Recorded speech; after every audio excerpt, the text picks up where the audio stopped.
윤고은의 EBS 북카페 쉽지 않은 하루에 건네는 한 편의 에세이 꺼내 먹어요의 김신지 작가님 나오셨습니다. 안녕하세요. 네, 안녕하세요. 네, 신지 작가님. 요즘 어떻게 지내고 계십니까? 어떤 것에 대해서 생각을 가장 많이 하세요? 요즘에? 그렇게 노래를 부르던 새해가 와서요. 새해가 온 지는 벌써 한 열흘이 넘긴 했지만 네. 네. 아직까지 마음이 지금 새해로 시작을 하지 못하고 있어서 지난해 우리가 한 11월부터 이제 올 한 해를 다 갔다 하면서 두 달을 네. 그 송년 느낌으로 보내긴 했거든요. 특히 네. 금요일마다. 네. 뭐 그러면서 돌아보면서 글쓰기로 이어지긴 했지만 혹시나 우리 그 음력 설까지 또 그렇죠. 그렇게 새해의 기운을 좀 이렇게 당겨서 쓰게 되는 걸까요? 한국인에게는 원래 세 번의 기회가 있잖아요. 1월 1일 어, 그 새해가 있고 네. 또 그 음력 음력설이 설. 왔을 때 그 뭔가 계획한 것들을 실천하지 못하고 있다. 그쵸. 음력설부터 다시 이제 세팅을 해서 하지만 또 그렇게 보내다가 여전히 안 된다. 네. 하지만 모두의 신학기 3월이 있으니까 이게 앞뒤로 송년과 새해 맞이에 앞뒤로 한 두 달씩 그러니까 1년에 3분의 1을, 1년 12달에 3분의 1을 우리가 이제 해맞이로 해 넘김 뭐 이런 걸로 보내는 거네요. 그래도 약간 세 번 시작할 수 있는 기회가 있다고 하면 마음이 조금 푸근해지잖아요. 그렇죠. 네, 그러니까 뭐 지금 한 열흘 되셨는데 네. 아직 그 새해 내가 다짐과 계획들을 실천하지 못하고 있다. 나는 아직 준비가 안 된 것 같다. 네. 하신 분들은 음력설 한번 노려보시고 여의치 않았다 네. 하시면 3월부터 새로 시작하면 3월부터. 됩니다. 3월 지나면 진짜 이제 뭐 빼도 박도 못하게 그 새해가 되는 겁니다. 그때부터는 어쩔 수 없죠, 이제. 그렇죠. 네. 그때부터는 이제 2024년에 낯가림도 없을 시기가 그럼요. 아닐까 그리고 아이들도 싶습니다. 등교를 하고 새 학기를 시작하는데 맞아요. 어른들도 해내야죠. 맞아요. 모두의 신학기라는 말이 참 와닿습니다. 3월에 또 제가 이 얘기를 하고 있겠죠? 그렇죠. 자, 그렇게 오늘도 이제 새해 맞이의 느낌으로 이 시간 시작했습니다. 오늘 북카페 식탁에 앉을 사람 만나볼까요?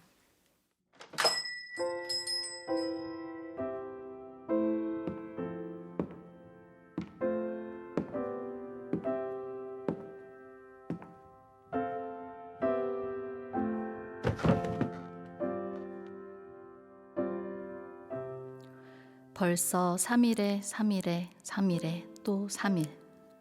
어디로 가버린 걸까? 2024년 내 날들은. 마치 휘발된 것 같이 사라져버린 내 날들. 쓰지 않아서 남긴 게 없어서 그저 날아가 버린 것만 같은 날들.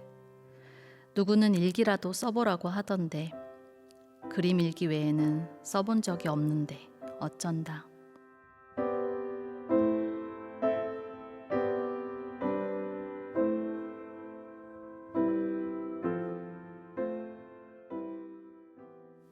오늘 북카페 테이블에 앉은 손님, 일기로 고민을 하고 계시네요. 어떤 분인가요? 새해 아마 많은 카페인 분들도 올해부터는 일기 쓰기를 좀 해봐야겠다. 혹은 짧은 글쓰기를 해봐야겠다라는 다짐을 하셨을 것 같은데 아닐까요? 네. 하셨다면 신지 작가님의 영향도 좀 있을 것 같고요. 제가 늘 강요를 했기 때문에 강요라기보다는 네, 권면을 한 숙제를 많이 드리고요. 근데 또 이 12일 정도 지난 이 시점이 네. 되게 조금 쓰다가 안 쓰고 또 그래서 딱 지금 테이블에 앉은 오늘의 손님처럼 또 적어두지 않은 날들은 이게 고작 열흘 정도밖에 안 지났는데도 생각이 안 나네? 라는 생각을 하고 계실 것 같아요. 네. 그런 분이 오늘의 손님이십니다. 그렇군요. 일기, 신지 작가님은 뭐 일기 능력자, 한 일기 하시는 분이신 거죠? 저는 근데 그 기록하기로 했습니다. 책에 5년 일기장 만난 네. 이야기를 썼는데 그 일기장을 만나고 꾸준히 쓰게 된 사람이고 그 전에는 좀 듬성듬성 쓰거나 어떤 일이 있거나 감정의 변화가 있거나 이럴 때만 쓰던 사람이었어요. 근데 현재형으로 일기 쓰고 계신 거잖아요. 네, 현재는 5년 일기장 쓴 지 한 12년 정도 된 것 같아요. 그럼 일기 쓰기가 나에게 줄 수 있는 기쁨, 뭐 많이 있겠지만 그 중에 이거 진짜 해보니까 알겠더라 싶은 거 있나요? 일단 5년 일기장은 저번에도 한번 말씀드렸던 것 같은데 한 페이지 안에서 이제 네. 같은 날짜의 5년 기록을 그쵸. 한 번에 볼 수 있게 돼 있다 보니까 과거에 오늘에 내가 뭘 했는지를 알 수 음. 있는 게 쓰고 나서 느낀 제일 큰 기쁨 중에 하나였어요. 네. 그렇지 않았더라면 아마 2023년만 떠올려 봐도 지금 어. 당장 작년 1월 12일에 어떤 일이 있었는지 알 수 없는데 그렇죠. 오늘 밤에 이제 저는 일기를 쓸 때 그날 바로 위에 일기를 보면은 아, 1월 12일 날 이런 일이 있었네 하고 알 수 있어서 저의 그 작고 사소한 역사들이 일기장에 남는 기분 네. 그런 게 있어서 좋은 것 같아요. 근데 그 5년 일기장이 지면이 아주 넓고 그렇지 않잖아요. 맞아요. 좀 선택해서 줄여야 되잖아요. 네. 근데 내가 오늘 하루 종일 한 게 뭐 아무것도 없다고도 볼 수 있지만 보기에 따라서 또 되게 많은 일을 했는데 어떤 것을 기록할까? 이런 거 좀 고민될 수 있을 것 같아요. 저는 약간 5년 일기장 쓰게 되고 나서 생긴 버릇인데 그 아래 칸에 쓸 1년 뒤에 저한테 물어봐요. 여기다 뭐가 적혀 있으면은 이제 음. 1년 뒤에 봤을 때 의미가 있거나 재미가 있거나 할 것 같아라고. 그러니까 음. 1년 뒤에 나의 눈으로 보면은 오늘 네. 안에서 라디오 이런 일이 있었지. 어. 오늘 뭐 눈이 많이 왔는데 누구랑 어떤 연락을 주고받았지 하는 네. 이제 남기고 싶은 정보가 딱 걸러지더라고요. 음. 그래서 오늘의 내가 판단하기에는 조금 더 어려운 것 같아서 음. 미래의 나한테 그 판단을 미루는 거죠. 와, 미래의 나까지 소환되어서 네. 네, 모두가 지금 거의 시간 여행하시던 기분으로 맞아요. 5년 네. 일기장이 묘하게 그런 것 같아요. 과거의 나와도 소통을 하고 미래의 그러네요. 나와도 소통을 하는.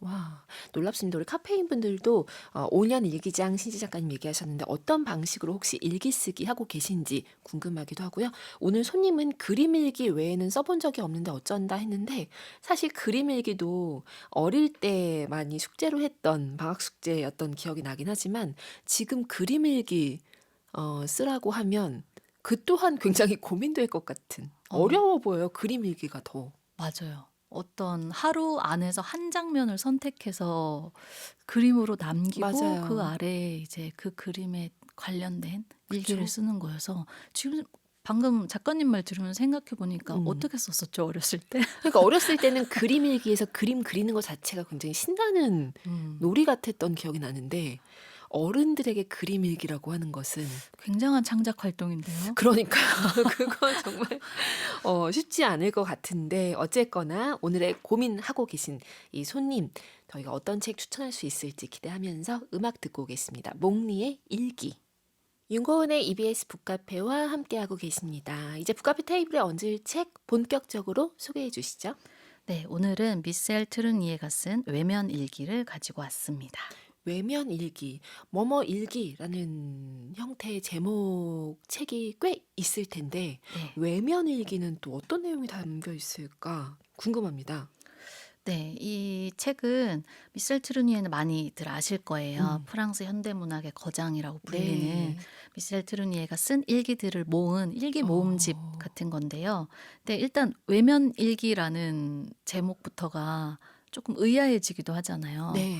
외면 일기? 보통 내면에 대한 어떤 감정이나 음, 나의 생각 같은 걸 쓰는 게 일기이지 않나라는 생각을 하게 되는데 어, 저도 처음 이 책을 만났을 때 그 점이 되게 신선했어요. 외면 일기라는 제목에 딱 꽂혀서 외면 일기? 외면 일기에 대체 뭘 썼을까라는 그쵸. 생각으로 아주 오래전에 펼쳐보았던 기억이 나고요. 그냥 저는 딱 처음 제목만 봤을 때는 이 내 외면의 외면이라고도 생각도 못했어요. 아, 오늘 외면하다 할 나 때. 오늘 무엇을 외면했는가를 기록하는 거예요.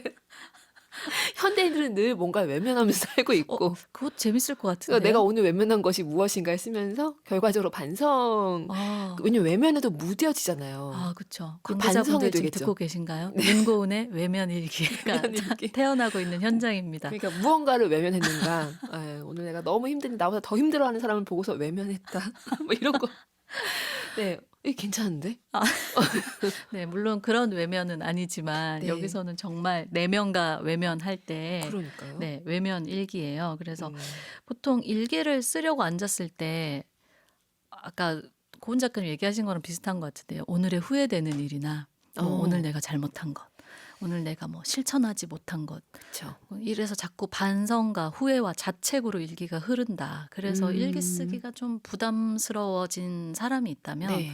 이 미셀 트루니의 외면 일기를 한번 읽어보시면 어, 자기 내면에 너무 집중하는 게 아니라 외면 네. 세계로 눈을 돌려서 어떤 글을 쓰기 시작할 수도 있다는 걸 알려주는 책이어서 오늘 가지고 와봤습니다. 그러니까 저 같은 스타일은 사실 일기는 쓰지 않아요. 메모는 매일 하지만 그 메모의 용도는 다른 글을 위한 것들인 거죠. 뭐 네. 안 돼도 되지만 일기를 쓰지 않는 이유 중에 하나가 그거거든요. 내 내면으로 두고 싶지. 그거를 이건 누가 봐도 일기인데 누가 볼 수도 있고 혹시 나 죽으면 누가 또 막 윤고은의 외면 일기에서 낼 수도 있고 근데 그렇게 되는 형태로 흔적을 남기는 게 너무 불편한 거예요.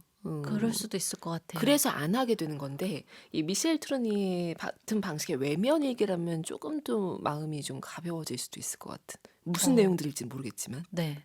네. 그래서 고은 작가님 방금 말씀하신 것처럼 그런 이유로 일기를 안 쓴다는 얘기도 저도 종종 들었거든요. 그리고 에세이집 쓰시는 작가분들 중에도 네. 타인의 이야기를 쓰는 걸 더 즐겨하는 분들이 있으신데 근데 그런 이유 중에 하나가 나는 나 자신의 얘기는 그다지 흥미나 재미가 없다. 항상 더 흥미롭거나 감동스러운 타인의 이야기에서 네. 쓰고 싶은 것을 발견한다라고 하는 분들도 계셔서 이게 또 사람마다 내면이란 것은 좀 부담스러운 게 없지 않아 맞아요. 있는 것 같아요. 그리고 내면을 에세이로 쓰는 것과 내면을 일기장에 쓰는 게 좀 느낌이 달라요. 그렇지 않아요? 에세이스트시지만 신지 작가님도 내가 에세이로 나의 얘기를 쓰는 것과 일기장에 나의 얘기를 쓰는 거 느낌 좀 다르잖아요. 더 날것 느낌 그렇죠, 아니에요? 맞아요. 일기장은 안 될 것 같아요, 저도. 갑자기 왜요?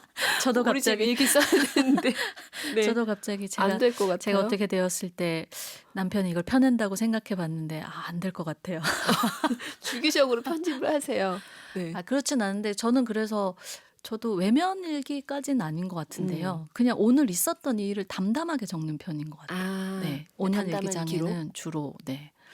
그래서 한번 미셸 트루니의 세계에 빠져보면은 또 그러니까요. 일기에 어떤 것들이 가능한지를. 음. 근데 사실 전 읽으면서 그 생각은 했거든요. 네. 너무 작가가 쓴 일기 같다. 그 뭐지? 그러니까 약간 퇴고를 너무 했다. 그렇죠. 정말 날 것의 일기를 아. 진짜 이렇게 쓰는가. 역시 대문호는 이 의식하고 쓰셨구나. 어떤 내용이길래 그런지 한번 낭독으로 만나보겠습니다. 어떤 부분 읽어주실 건가요? 일단 외면 일기라는 말을 듣고 호기심이 생긴 분들께 이 프롤로그 부분에서 미셀 트루니에가 자신의 목소리로 직접 외면 일기가 어떤 것인지 소개하는 네. 부분이 있어요. 그 부분을 가져와 봤습니다. 네, 듣고 올게요.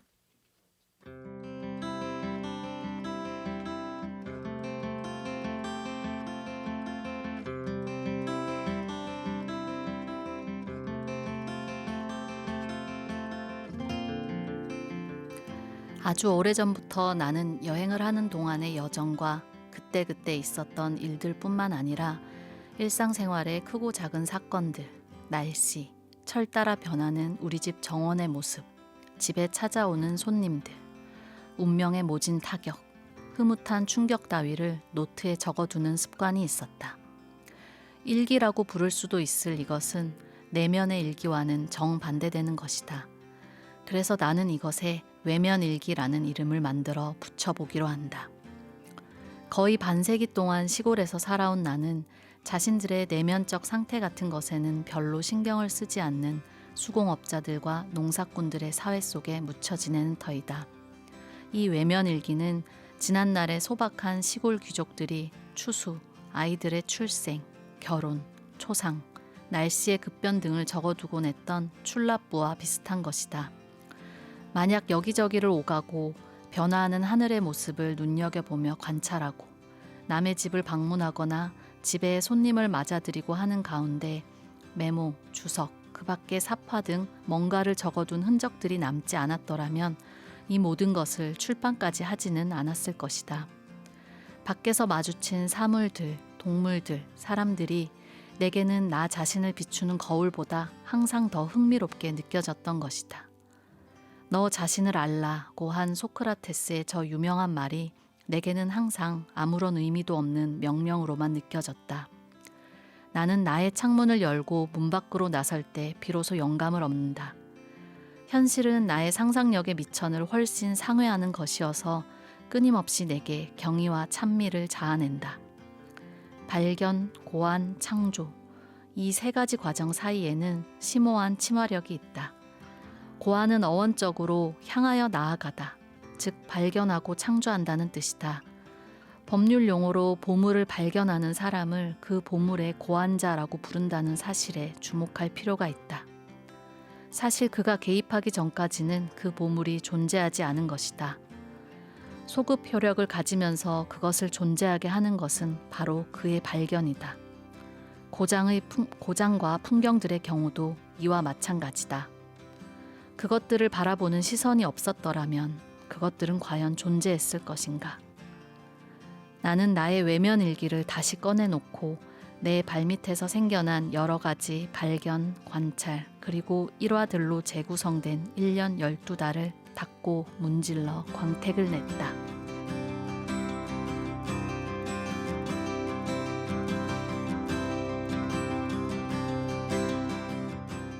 알레프의 미러스 듣고 왔습니다. 미셸 트루니의 책 외면 일기에 담긴 그 프롤로그 부분 홍익인간 김신지 작가님 목소리로 듣고 왔습니다. 미셸 트루니의 외면 일기가 어떤 내용들로 채워질지를 좀 소개하는 그 부분이군요. 네. 외면 일기 이런 양식 좋은 것 같은데요. 지금 이렇게 듣다 보니까 이거 굉장히 부지런해질 것 같고, 그리고 일기를 너무나 나의 내면을 성찰하는 기회로 삼아야 한다라고 하는 것이 좀 부담스럽고 막연하게 느껴졌던 분들께는 큰 힌트가 될 수 있을 것 같아요. 맞아요. 방금 성찰이라고 하시니까 네. 벌써 부담되는 마음이 들고, 그리고 성찰을 하려고 하면 어쩔 수 없이 좀 후회와 자책으로 이어지지 않나요? 오늘 내가 잘 못한 일. 그쵸. 어렸을 때도 생각해보면 그림 일기 하단에 이렇게 칸이 나뉘어져 있었던 것 같아요. 뭐 오늘의 잘한 일, 오늘의 못한 일, 뭐 이런 거 있잖아요. 심지어 구획이 그렇게 나눠져 있어요. 맞아요. 그래서 회고를 하려면 잘한 것도 생각하고 또 반면 못한 것에 대해서도 생각하고, 그래서 그렇게 일기를 쓰려고 앉으면 아까 그런 말은 왜 했을까라거나 그 말에 뭐 서운하진 않았을까?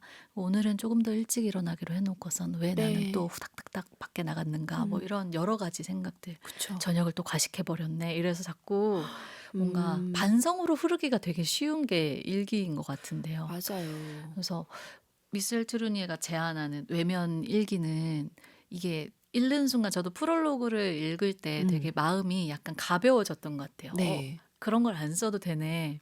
외면에 대한 나의 바깥 세계로 눈을 돌려서 내가 관찰한 것, 발견한 것에 대해서 담담히 적어보는 게 그쵸. 일기가 될 수 있구나라는 생각이 들면서 흥미가 생기기도 하고 약간 써보고 싶어지는 의욕도 생기는 맞아요. 부분인 것 같아요. 맞아요.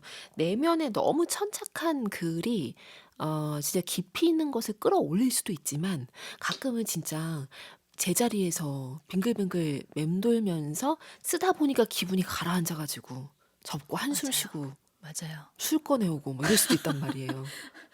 저는 그 많이들 시도하셨던 그 미라클 모닝을 해서 쓰는 그 아침에 쓰는 모닝 페이지 있잖아요.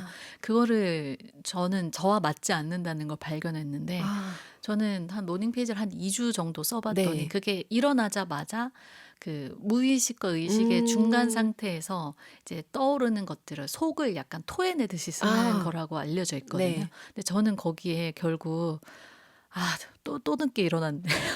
또 그러니까 시간 관리를 좀 하자. 뭐 이런 것에 대한 이야기를 2주 동안 내내 그게 썼더라고요. 반복인 거죠. 네, 그래서 모닝 페이지와 나와의 어떤 이런 합이 맞아요. 결국 일찍 일어나자 외에는 뭔가 끌어내지 못하는 걸 깨닫고, 갑자기 외면 일기 얘기를 하다 보니까 그 생각이 드는데요. 그래서 자꾸 나의 지나간 일기들을 봤을 때 내가 후회와 반성에 대한 걸 많이 쓰는 것 같다. 네. 그래서 일기와 멀어졌다 하신다면은 적극적으로 더 이 외면 일기 방식을 한번 추천을 드려봅니다. 좋습니다. 외면 일기. 여기 보면 이런 문장 있잖아요. 나는 나의 창문을 열고 문 밖으로 나설 때 비로소 영감을 얻는다. 이런 부분들 이거 진짜 중요한 얘기인 것 같거든요. 내 창문을 열고 문 밖으로 나설 때 영감을 얻을 구석이 굉장히 많다는 걸 저는 많이 느끼고 있기도 해서. 맞아요. 그리고 사람이 너무 자기 내면에만 천착하면은 네. 어, 이렇게 말해도 될까? 글이 좀 구려지는 것 같아요. 그럴 수도 있죠. 네. 맞아요. 그게 너무 자기 자신에게만 관심이 많은 상태에 있을 때 어. 저는 생각해 보면은 20대 초중반의 일기들이 대체로 그랬던 것 같아요. 자기에 대한 고민과 음. 자신에 대한 관심이 너무 큰 거죠. 그래서 네. 나는 왜 이런가? 네. 나는 무엇을 원하는가? 인간은 무엇으로 어떻게 네, 사는가. 그런 일기를 주로 썼던 것 같고, 근데 딱 그 무렵에 이 미셀 트루니의 외면 일기를 만났거든요. 그래서 아. 되게 신선한 충격이었고, 그럴 수 있을 것 같아요. 바깥으로 눈을 돌리게 해준 계기도 됐던 것 같아요. 음. 사실 이렇게 진짜 물리적으로 내가 네. 문을 열고 창을 열고 나가서 바깥 세계의 뭔가에 대해서 묘사를 한다라고 생각하면은 음. 훨씬 글쓰기의 시작도 조금 더 쉬운 것 같고요. 그렇죠. 어쨌든 오늘 내가 살면서 만난 어떤 장면이나 음. 일화를 남기는 거니까 그건 네. 역시 나의 일기이기도 하고요. 맞아요. 그리고 관찰력도 이제 근육 운동처럼 자꾸 관찰하고 기록하는 것이 좀 몸에 붙다 보면 그 능력치가 좀 높아지기도 하잖아요. 맞아요. 그런 훈련을 하기에도 좋을 것 같아요. 외면 일기.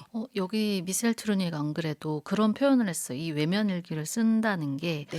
위대한 사진 작가가 하나의 사진이 될 수 있는 장면을 포착해서 사각의 음. 틀 속에 분리시켜 넣게 되듯이 아. 어떤 장면이나 일화에 대해서 쓴다는 것도 그런 일이다라고 표현을 했는데 되게 와닿는 비유더라고요. 그러네요.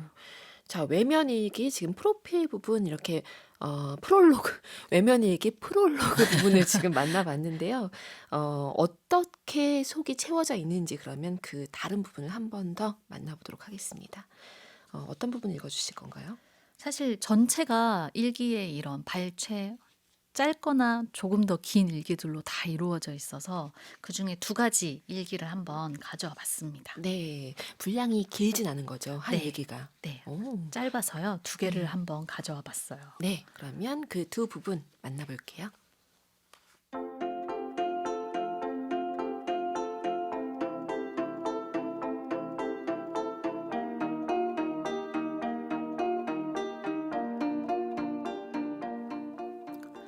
그 무렵 나는 튀니지로 여행을 갈 때 내 자동차를 가지고 가곤 했다.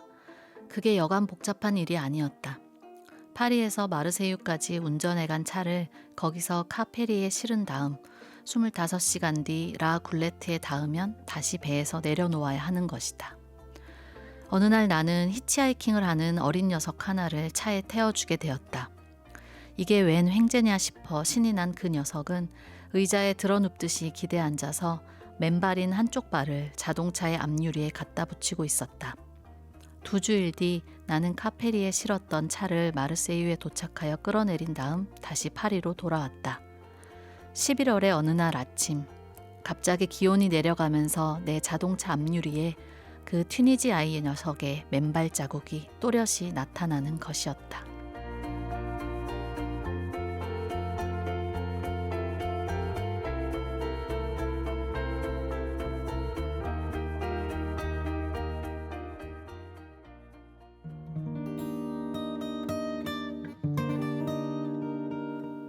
너무나도 화창한 날, 우리는 정확하게 21시 30분에 해가 지는 모습을 바라본다. 나는 흐린 날에는 내 기억력에게 빌고 빈다. 제발 아르그농 해변의 그 찬란한 빛을 기억나게 해달라고. 그 광경을 언제나 몇 발자국 떨어진 가까운 곳에 두고 볼 수만 있다면 내 삶에서 영원히 불행을 쫓아내 버릴 수 있을 것만 같다. 역사와 지리, 내 개인적인 역사에 보잘것없는 괴로움들을 지리의 고요한 찬란함으로 씻어낸다.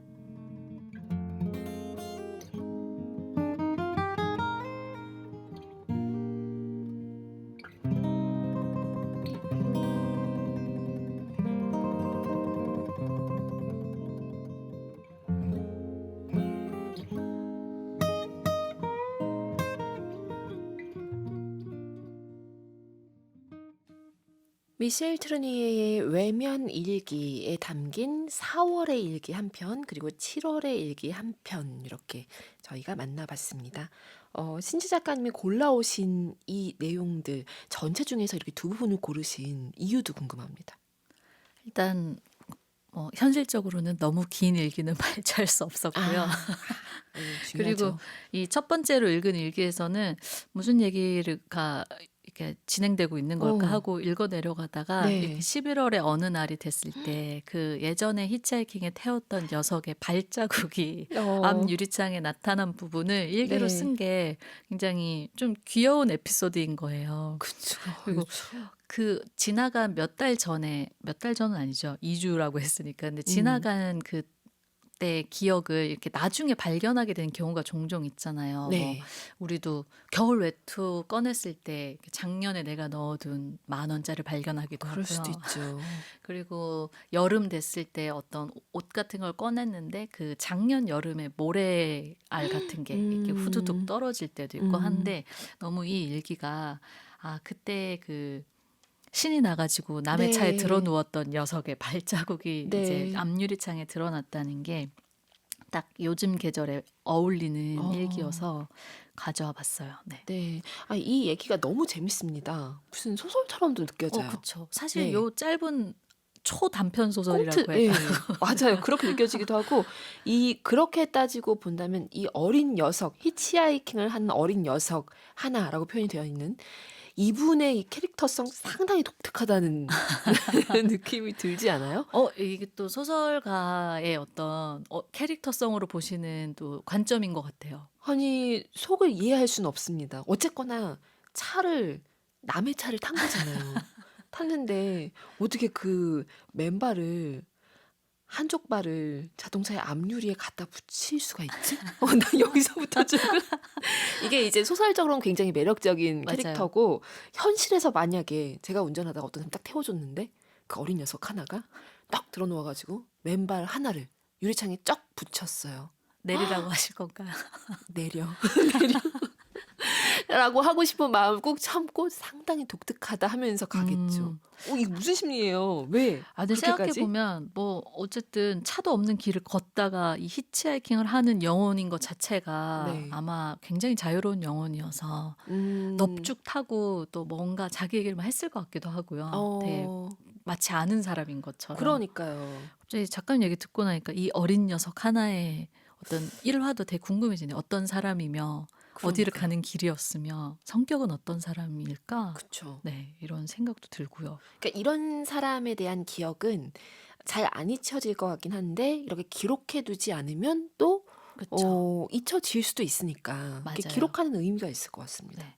그래서 저도 외면일기를 읽으면서 사실 참 이런 무엇 일기라고 된 책들의 음, 효과 중에 하나인 것 같은데 뭔가 나도 내 오늘 안에 있었던 어떤 장면을 일화를 남겨보고 싶다라는 생각이 네. 되게 자연스럽게 들더라고요. 그러네요. 그리고 이게 정말 작가의 관찰력과 집중력인 것 같은데 기온이 내려가면서 거기에 이제 유리창에 흔적으로 남은 그 맨발 서서히 자국, 떠오른. 서서히 떠오른 이거 어떡해요. 참.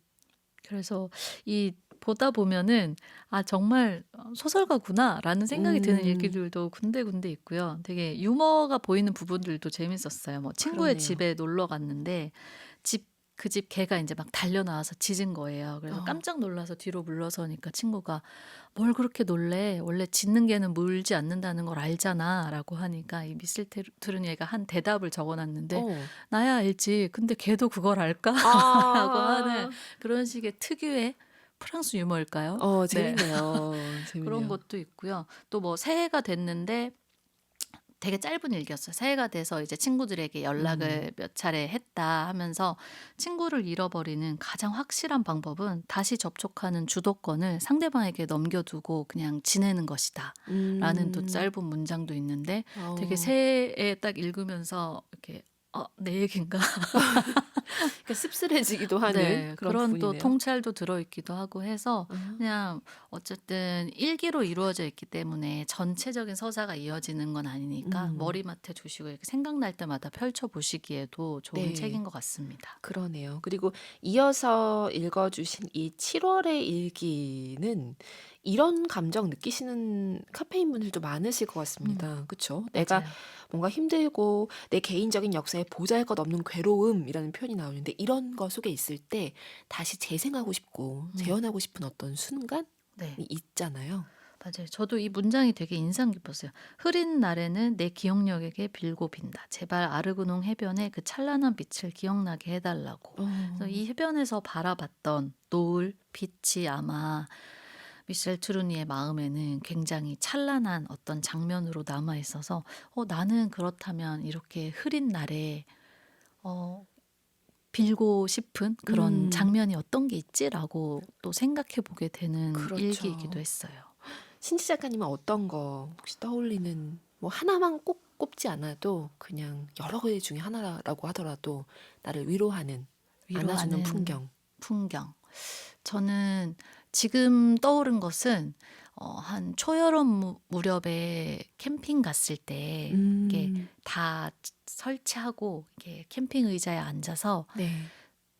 드디어 쉰다 하는 순간에 이렇게 나뭇잎들이 바람에 흔들리면서 내는 소리와 그 어, 초여름 나뭇잎들 너무 예쁘잖아요. 맞아요. 그걸 바라보면서 이렇게 나무 멍을 하는 그 장면을 생각하면 항상 마음에 좀 휴식이 들어차는 것 같은 음, 기분이 들거든요. 그리고 음, 또 날씨가 좀 따뜻해지면 음. 그런 장면으로 들어가야지 다시라는 생각도 하게 되고요. 작가님은 와, 어떠세요? 저도 그런 초여름의 그런 풍경도 너무 좋고요. 아직은 지금 저희 추운 계절이긴 하니까 그런 어떤 추운 계절에 그냥 좀 따뜻한 데 들어가서, 좋아하는 사람들과 건배하는, 아니, 왜 이렇게 자꾸 신지 작가님만 앞에 있으면 뭔가 이게 건배니 술이니 뭐 이런 얘기를 하게 되죠? 저도 지금 좋아하는 사람들과까지 왔을 때 와인? 맥주? 그렇게 소주? 얘기해. 뭐지? 그냥 건배 물잔으로도 할 수 있잖아요. 그러니까 그렇게 도란도란 둘러 앉아 있는 그 느낌. 예? 그 우리 느낌 얼마나 우린 좋아요. 틀린 것 같아요. 틀린 것 같아요. 그때 왜 주종을 떠올리고 있었는가를 저도 반성하면서 거기 무엇이 채워져 있는가? 장면을 그리고 있다가 그 장면에 지금 어떤 술잔을 올려놔야 되는 부분을 얘기하고 계신 거지라고 저도 모르게 생각해 버렸어요. 그러니까 지금 저도 그것도 좋고요 하면서 그 초여름의 나뭇잎 받은 다음에 갑자기 시간 이동을 해서 1월의 일기로 넘어와서 테이블에 둘러앉은 사람들의 건배를 얘기하는 거. 근데 사실 저는 개인적으로 그렇게 생각하거든요. 우리가 꼭 술잔이 아니라 물을 채워도 전 건배해요. 가끔. 그쵸. 그러니까 물잔으로도 이렇게 잔을 부딪히는 것 자체가 나중에 내가 쓸쓸하고 힘들 때 그 누적된 힘이 있을 거라고 믿는 거예요. 근데 좀 건배할 때마다 이게 한, 누적이 되는 어, 거예요. 한국 사람들 뭐로든 건배하지 않나요? 그쵸? 저만 그런 거 아니죠. 그쵸. 저도 방금 저만 그런 거 아니죠? 혹시 저희 둘만 그런 건가요? 어, 카페인 여러분 알려주세요. 그런 다정한 접촉의 힘인 음, 거죠. 그러니까 악수하듯이 그런 느낌? 좋네요. 음, 뭐든 건배하는 거 생각해보니까 되게 다정하고 따뜻한 어떤 행동이네요. 그렇죠. 심지어 나 이걸로도 건배한 적 있다 하는 거 있으면 우리 카페인님들 사연 주세요. 전 기억나요. 저 호떡으로 건배한 적도 있어요. 그러니까 그냥 이렇게 길거리에서 종이컵에 호떡 맞아요. 담아준 거 딱 받으면 봤네요. 그거 가지고 짠 이렇게 하고 먹는 거예요. 전 아이스크림도 건배하고 먹는 것 같아요. 아이스크림도 아이스크림도 이렇게 딱 부딪히기에 뭔가 그래요. 뭐든 건배할 수 있다. 이거 다정한 행위인 거죠. 그렇죠. 우리 자동차만 접촉 안 하면 돼요, 서로. 자동차만. 또 좀 건배 행위를 포장하는 건 아니겠죠, 저희가? 그 인류애 같은 겁니다. 네. 지금 이 미셸 트루니의 외면일기 저희 2편 만나봤는데 이게 외면일기라고는 하지만 사실은 묘하게 이걸 따라가다 보니까 이 문장 사이에 숨어 있었을 미셸 트루니의 표정 같은 것을 내면을 맞아요. 우리가 상상하게 되네요. 맞아요. 그게 이 외면일기를 또 읽다 보면 느껴지는 음, 어떤 의외의 기쁨 중에 하나인 것 같아요. 그쵸? 외면일기가 결국 내면일기가 되잖아.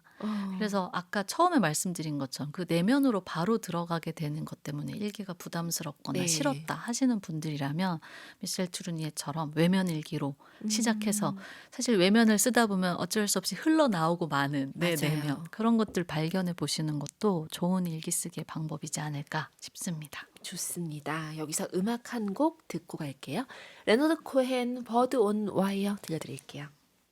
김신지 작가님과 함께 미셸 트루니에의 책 외면일기 오늘 만나봤습니다.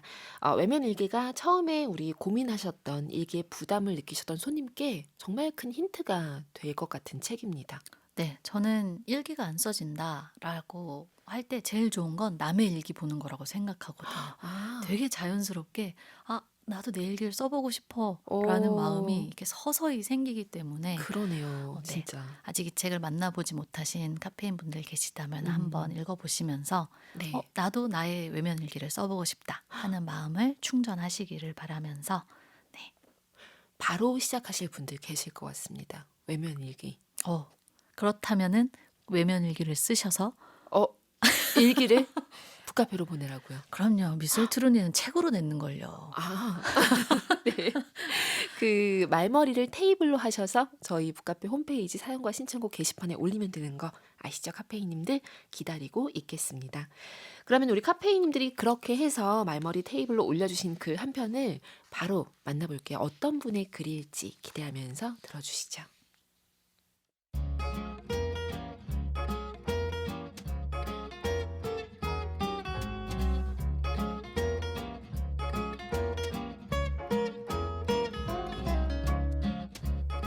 남편의 말들 기윤덕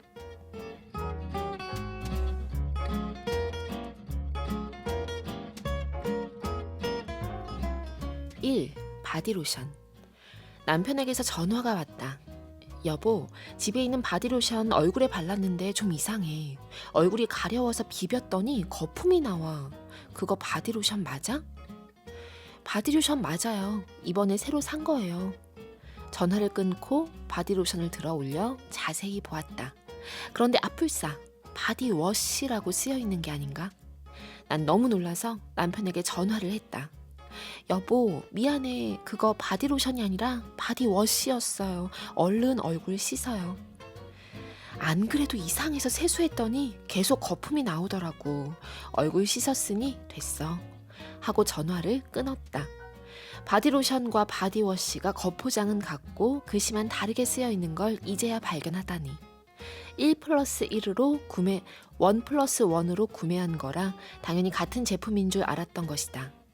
난 너무 화가 나서 제품 회사에 전화를 걸어 상황 설명을 했다.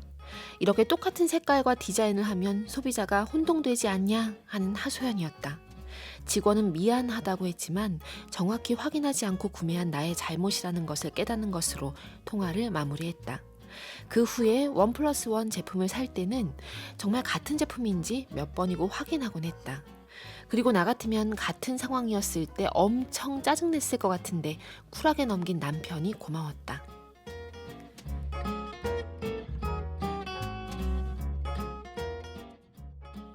2. 김치에다 밥 먹었어. 기숙사에 있는 딸 주하와 통화를 했다. 저녁으로 뭘 먹었는지 묻길래 월남쌈 먹었지 했더니 맛있었겠어요 하며 주하가 답했다. 그때 옆에 있던 남편이 작은 소리로 김치에다 밥 먹었다고 해야지 했다.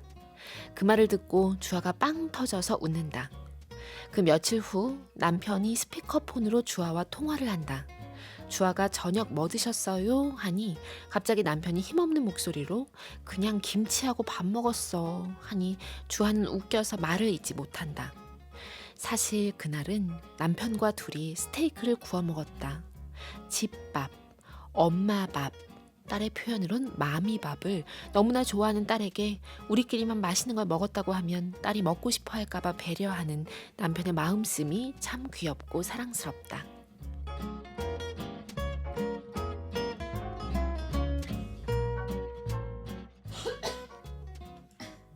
3.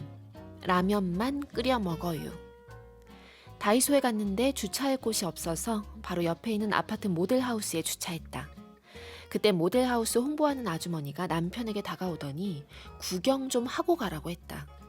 남편은 웃으며 우린 돈 없어서 저런데 못 살아요 하고 사투리를 섞어가며 얘기했다.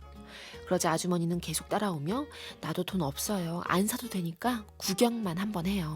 하며 팔을 붙잡았다. 이에 남편은 돈 없어서 저녁에도 맨날 라면만 끓여 먹어요 했다. 옆에 있던 나는 터져나오는 웃음을 참느라 딴청을 했다. 우리는 올해 여름 시골에 집을 지어 이사를 했다. 집 지는 동안 부족한 돈을 대출로 메꾸느라 힘든 시기를 보냈으니 돈이 없다는 건 맞는 말이다. 그리고 저녁 식사 후에 남편은 자주 라면을 끓여 먹으니 이것도 맞는 말이다. 그런데 그런 상황을 익살스럽게 넘기는 남편의 유머가 참 신기하다.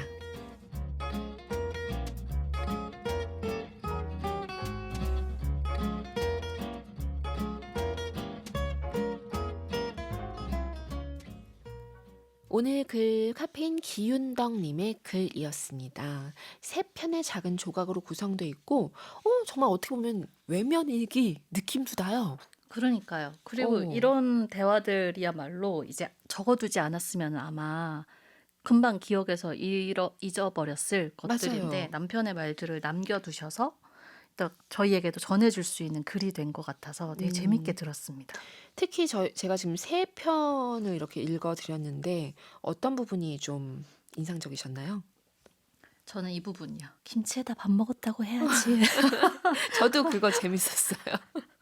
이 김치에다 밥 먹었어라고 하는 거를 이제 앞으로 사람들이 다 의심하겠어요. 진짜 김치에다 밥 먹었나? 그리고 힘없는 목소리를 얘기하셨다니까 너무 귀엽지 않나요? 그러니까요. 이 남편님이 좀 재밌으신 것 같아요. 네, 그렇죠? 되게 뭔가 맛없는 걸 먹어서 힘이 없는 듯하게 그냥 김치하고 밥 먹었어 하셨을 것 같아서 웃으실 일이 너무 많으실 것 같아요. 기윤덕님은. 네. 그러니까요. 그리고 그 힘없는 남편의 목소리를 또 딸이 뭔가를 간파하고 웃겨서 말을 잇지 못하잖아요. 네. 조금 더 나가서 나 지금 사실 전화기 들 힘도 없다 막 이런 식의 느낌도 이어나갈 수도 있을 것 같고.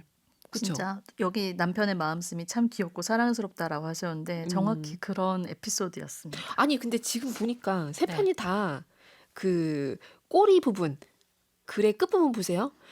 엄청 짜증냈을 것 같은데 쿨하게 넘긴 남편이 고마웠다. 그 다음 글 남편의 마음씀이 참 귀엽고 사랑스럽다. 마지막 글 익살스럽게 넘기는 남편의 유머가 참 신기하다. 이 주제 남편 사랑. 사실은 고도의 남편 자랑이 아닌가. 남편 사랑이 아니라 거의 남편 자랑이다. 네. 그러네요 진짜. 어떻게 이렇게 모든 글이 지금 끝이 남편이 신기하고 사랑스럽고 고맙고 귀엽게 이렇게 되지. 물론 여기에 등장한 이 남편님의 그 모습이 아주 뭐 말 그대로 사랑스럽고 재밌습니다. 네, 두 분 행복하셨으면 좋겠고요. 네. 우리를 웃게 하는 행복하게 맞아요. 만드는 글입니다. 네, 요런 글 우리 카페인님들 나도 쓰고 싶다라는 욕구 지금 느껴지실 겁니다. 그렇죠? 그쵸. 지금도 들으시면서 아니 내 남편도 내 아내도 말 재밌게 한 거 많은데 라는 생각이 들어서 지금 막 뭘 써보고 싶어지셨다. 그러니까요. 그렇다면 바로 말머리 테이블로 맞아요. 올려주시면 되겠습니다. 오늘의 그 외면 일기 느낌으로 이렇게 보내주시면 되겠습니다. 오늘도 얘기하다 보니까 1시간이 훌쩍 갔습니다. 다음 주에 또 어떤 손님께 어떤 책 준비해 주실지 기대하면서 오늘은 신지 작가님과의 시간 마무리하도록 하겠습니다. 오늘도 감사했습니다. 네, 감사합니다. 태연 멜로망스가 함께한 페이지 0 들으면서 북카페 영업 마무리하도록 하겠습니다. 카페인 분들 오늘도 고운 하루 만드세요.